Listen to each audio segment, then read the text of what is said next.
Welcome to the future. Saying that they know me, but no, you don't know. Saying that they get it, but they really don't know God. Saying that they really feeling every note. But I can see right through it though. I sip my tea and try with your love. I just feel my pinata with gelato. The sweetest candy, I don't know what you go for. But for me, the money's the more. And I don't plan on switching up. Without my dreams and all my goals, I swear that shit is all enough. I put it on the table, best believe it's stable. So what you think you bringing to me?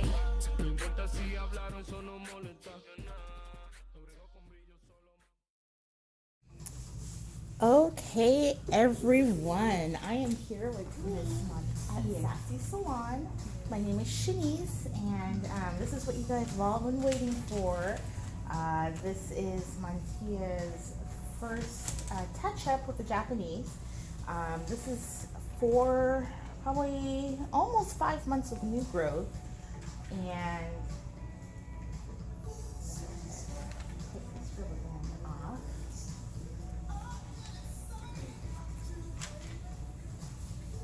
And as you can see, hair's still on the head. But yes, let's see. We have a lot of new growth going on. But please note, after 4 months, if you do have a traditional relaxer, imagine what your hair would look like at 4 months. Granted, some of you can get away with going 4 to 6 months in between relaxers. Most of you cannot. So that is one of the beauties of the Japanese thermal process. Another big difference between your traditional relaxer and the Japanese thermal is obviously you do not shampoo the hair before with a traditional sodium hydroxide relaxer. So as you can see at the root area all of her beautiful new growth. And you can see all of the thermally reconditioned hair is still nice and straight.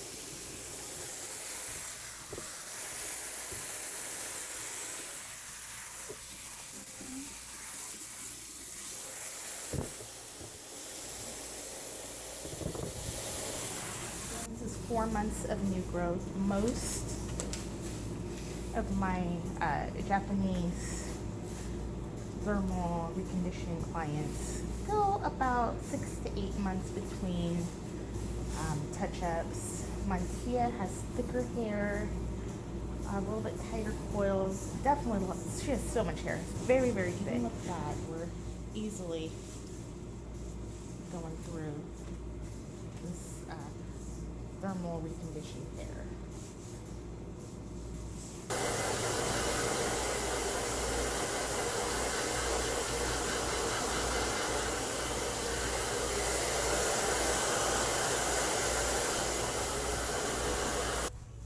Here you can see all that new growth.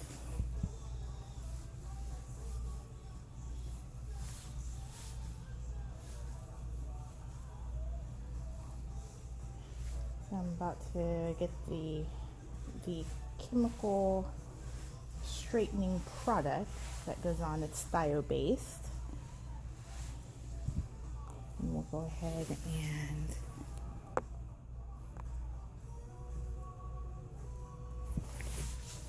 go ahead and start the application process. I've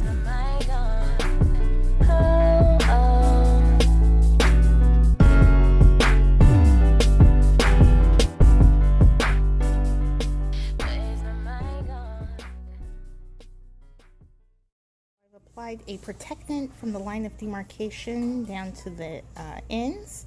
So we will start applying the processing cream.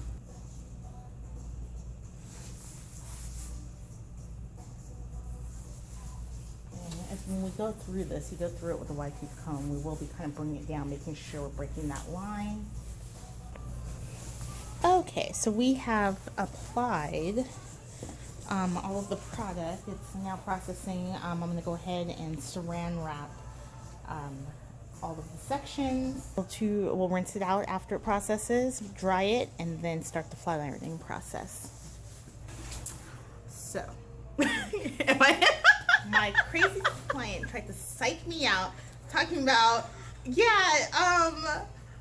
I think I want to cut it now. I think I want to do I think it'll be easier to take care of if we do like a little bit above the shoulders. I'm like, are you kidding me? And more people will be sending me hate mail if I cut your hair off. First I straightened it, then I cut it off. Oh my gosh, what's the world coming to? They were just kidding.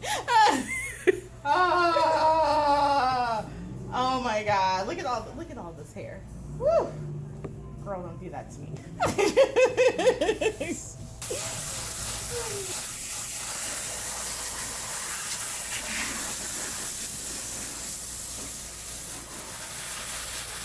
So, the file-based straightener leaves the hair in a substantially better condition than your traditional sodium hydroxide relaxer. And you can see how with the camera kind of get down her whole shaft of hair.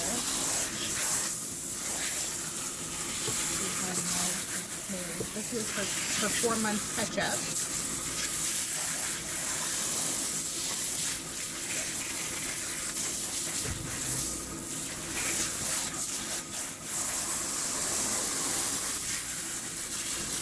Oh, lots of hair.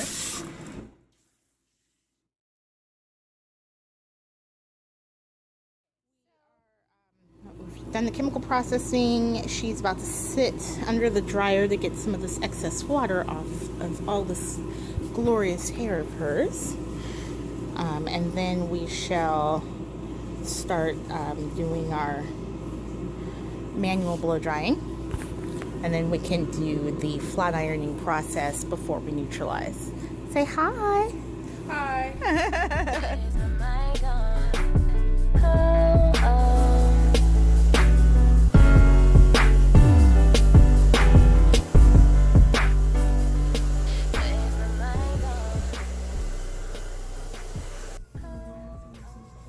Okay, so we are doing the flat iron portion of the hair.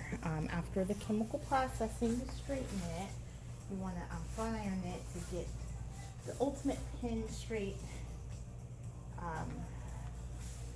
The ultimate in pin straight, I guess that's not a word, huh? What am I looking for? It needs to be pin straight before you neutralize it, okay? So we're gonna go ahead and part this.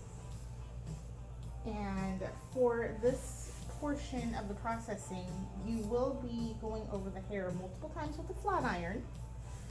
But the great thing about this is it's not an everyday thing. So unlike someone who has to constantly put heat on their hair, with the Japanese straightener, or also known as thermal reconditioning, after your processing portion, I mean, if you just choose to blow dry, or depending on your texture, you can actually air dry.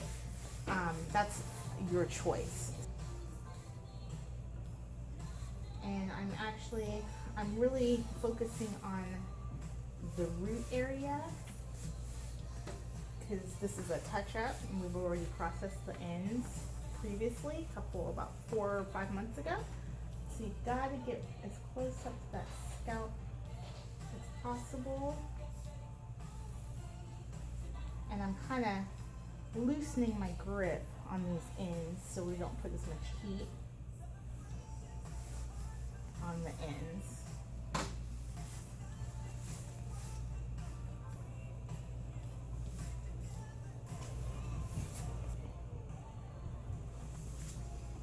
Very tedious process. You have to take very small partings during this process.